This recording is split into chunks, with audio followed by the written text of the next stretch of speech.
एक छोटी सी बिटिया जिसने सही से समाज को जाना भी नहीं था, खेलने की उम्र में उसे मौत के घाट उतार दिया गया। घटना के बाद से परिवार पूरी तरह टूट गया। मां का कहना है कि नवरात्र के दौरान जब देवी मां की पूजा हो रही है, उसी समय उनकी बेटी की हत्या की गई। उन्होंने कहा कि उनकी बच्ची ने किसी का क्या बिगाड़ा था। दरअसल आगरा से सामने आई ये दिल दहला देने वाली वारदात इंसानियत को झकझोर कर रख देती है। एक मासूम बच्ची जिसने अभी ठीक से दुनिया को समझना भी शुरू नहीं किया था, वो दरिंदगी का शिकार हो गई। आरोपी ने बेरहमी की सारी हदें पार करते हुए बच्ची की गला काट कर हत्या कर दी। इतना ही नहीं, घटना के बाद उसने अपने अपराध को छिपाने की पूरी कोशिश की।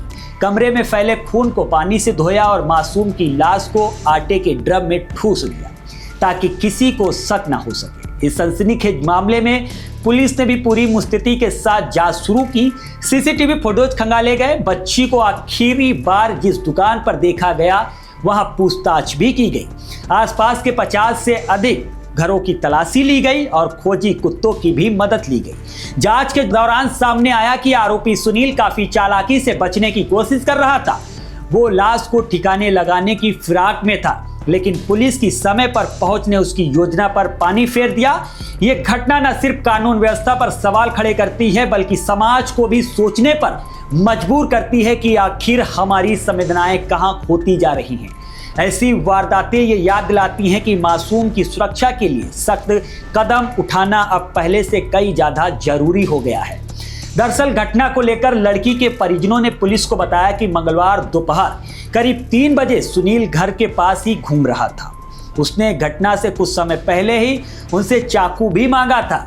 उसी दौरान बेटी ट्यूशन जाने की तैयारी कर रही थी। सुनील बहाने से उसके पास आया और उसे 50 रुपए देकर चिप्स और प्लास्टिक के गिलास लाने को लड़की से कहा, जिसके बाद लड़की गली के बाहर दुकान पर गई, जहां वो सीसीटीवी कैमरे में कैद हो गई। दुकानदार ने भी उसके चिप्स और गिलास खरीदने की पुष्टि की। आशंका है कि जब वो ग्लास देने वापस गई तभी उसकी हत्या कर दी गई। इसके बाद आरोपी ने शव को ड्रम में उल्टा ठूस कर छिपा दिया। बालिका की मां ने उसे कमरे की सफाई करते हुए भी देखा था। पूछताछ पर उसने कहा कि कमरे में ज्यादा गंदगी थी।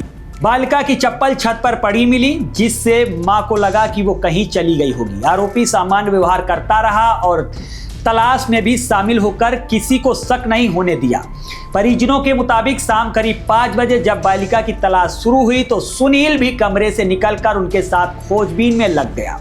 वो बाइक से पोस्टर चिपकाने जाने की बात करने लगा और पुलिस चौकी तक भी साथ गया, लेकिन रात करीब 9 बजे वो अचानक गायब हो गया। बुधवार सुबह उसने बालिका के ताऊ को फोन करके पूछा कि बेटी मिली या नहीं। मना करने पर उसने कहा कि शाहगंज में उसकी बहन रहती हैं जो तांत्रिक है, वो बता सकती हैं कि बच्ची कहाँ गई है। इस पर ताऊ ने उसे बुला लिया। जैसे ही वो घर पहुंचा, पुलिस भी वहां मौजूद थी, जिसे देखकर वो भाग निकला। बताया गया कि आरोपी सुनील की ससुराल टुंडला में है। उसकी नशे की आदतों के कारण उसकी पत्नी उसे छोड़कर चली गई थी। उसके माता पिता भी उससे परेशान थे और साथ में नहीं रहना चाहते थे। मोहल्ले के लोग भी उसकी हरकतों से परेशान थे, लेकिन किसी को अंदाजा नहीं था कि वो इतनी बड़ी वारदात को अंजाम देगा। मां का कहना है कि सुनील को बिटिया चाचा कहकर बुलाती थी। उन्हें जरा भी अंदाजा नहीं था कि वो इतना बड़ा खौफनाक कदम उठा लेगा।